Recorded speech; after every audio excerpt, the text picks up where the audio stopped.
morning, boys and girls. It snowed last night, and this morning I woke up and I looked out my windows, and the bushes and the trees were covered with snow.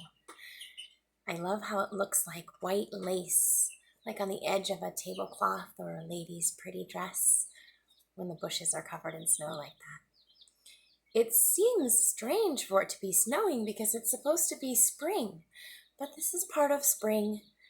In the spring in North Idaho, it snows and then it melts, and soon little things will start growing through the earth. You've probably seen them already. If you've gone outside, you've seen little green things popping up through the earth, and each of those little things may have gotten there by just one tiny seed. Our story today is called The Tiny Seed by Eric Carle. This is one of my favorite books, and Eric Carle is one of my favorite authors. You can see how he wrote his name up here. That's his signature. You know something really cool about Eric Carle? He's not just the author of this book, he's also the illustrator. So he made these beautiful illustrations all throughout the book, and I think you'll really enjoy seeing the pictures as we turn the pages, as well as the words that he wrote. The Tiny Seed.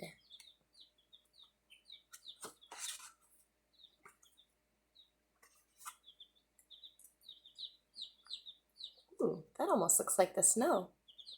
Here's our title page. The Tiny Seed by Eric Carle.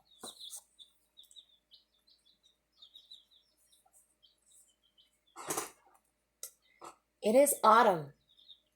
A strong wind is blowing. It blows flower seeds high in the air and carries them far across the land. Is it autumn right now?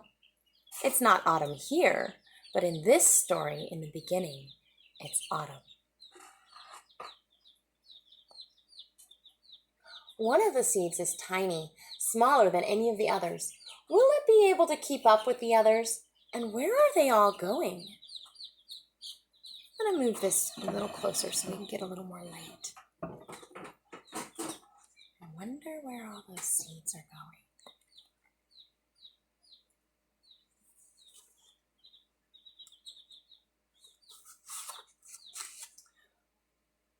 One of the seeds flies higher than the others. Up, up it goes. It flies too high, and the sun's hot rays burn it up. But the tiny seed sails on with the others. You see that tiny seed that went too high up into the sun?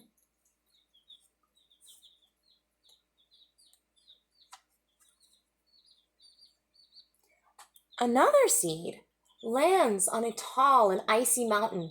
The ice never melts and the seed cannot grow. The rest of the seeds fly on, but the tiny seed does not go as fast as the others. Do you see that tiny seed that landed on the mountain? It's not the tiniest seed. It's not the tiny seed that we're talking about in the story. There he is. Or it is.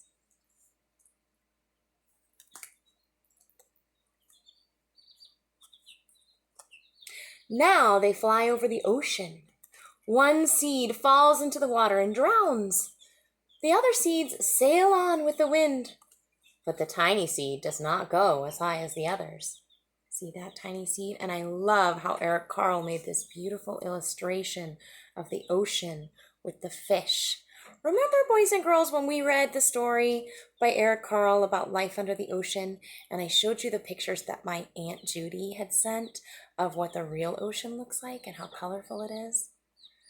Eric Carle does a lovely job of adding color to his illustrations.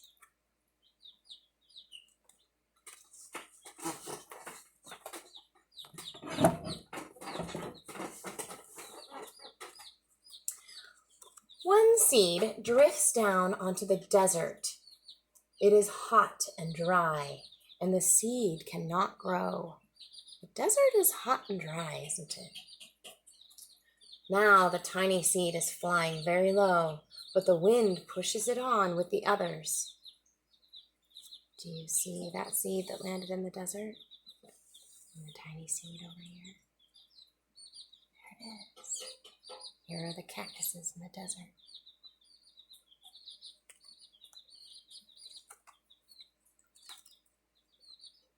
Finally, the wind stops and the seeds fall gently down on the ground. A bird comes by and eats one seed. The tiny seed is not eaten. It is so small that the bird does not see it. I see a lot of seeds here. I wonder if the bird is going to eat most of those seeds.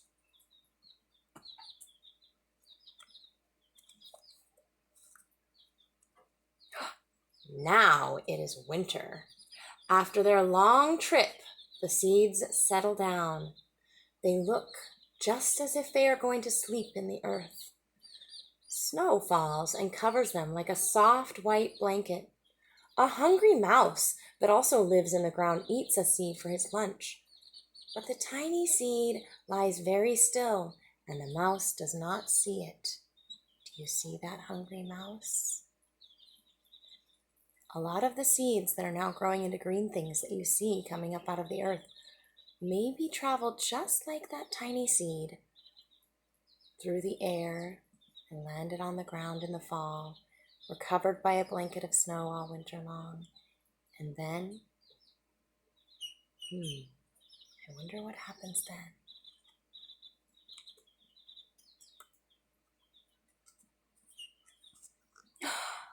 Now it is spring.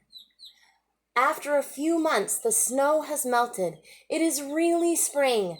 Birds fly by. The sun shines. Rain falls. The seeds grow so round and full, they start to burst open a little. Now they are not seeds anymore. They are plants. First, they send down roots down into the earth. Then, their little stems and leaves begin to grow up toward the sun and air.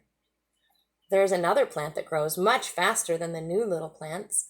It is a big fat weed, and it takes all the sunlight and the rain away from one of the small new plants, and that little plant dies.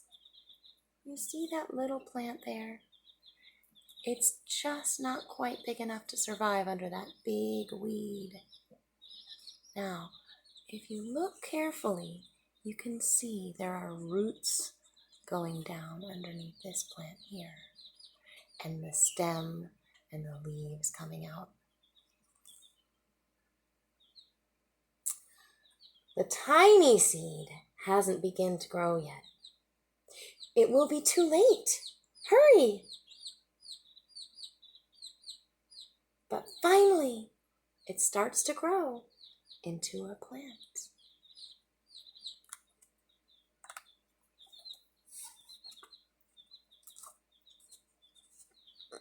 The warm weather also brings children out to play. They too have been waiting for the sun and springtime. One child doesn't see the plants as he runs along. Oh, he breaks one. Now it cannot grow anymore. Well, maybe that's why there were so many seeds. The tiny plant that grew from the tiny seed is growing fast, but its neighbor grows even faster. Before the tiny plant has 3 leaves, the other plant has 7. And look, a bud, and now even a flower. But what is happening? First there are footsteps, then a shadow looms over them, then a hand reaches down and breaks off the flower.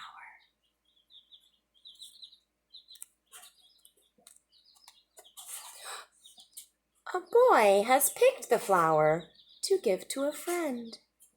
Oh, that's so sweet. I bet she loves it. I'm looking forward to a day soon in the springtime when there are flowers growing, and I might be able to pick a flower and give it to a friend too. Maybe you'll pick a flower and give it to your mom or dad, or grandmother or grandfather.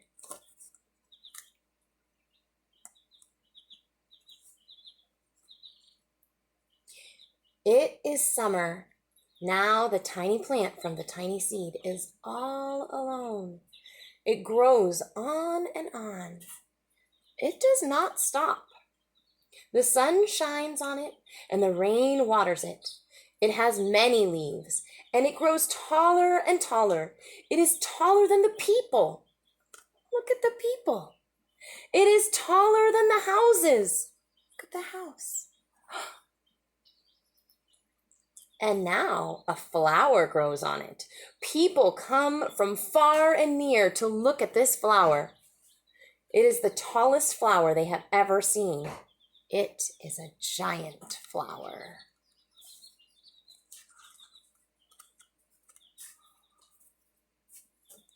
All summer long, the birds and the bees and the butterflies come visiting. They have never seen such a big and beautiful flower. That flower looks like it's almost as big as the sunshine. And the sun, to me, looks happy. See the smile on the sun?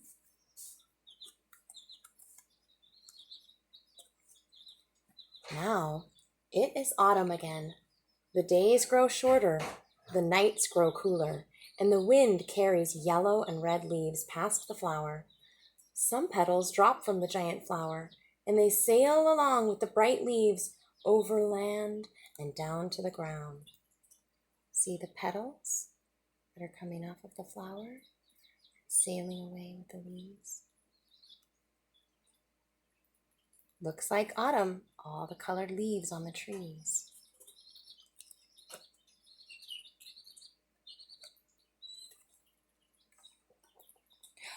The wind blows harder. The flower has lost almost all of its petals. It sways and bends away from the wind, but the wind grows stronger and shakes the flower. Once more, the wind shakes the flower, and this time, the flower's seed pod opens. Out come many tiny seeds that quickly sail far away on the wind.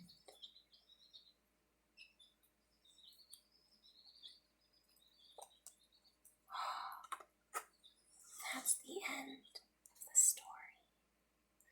I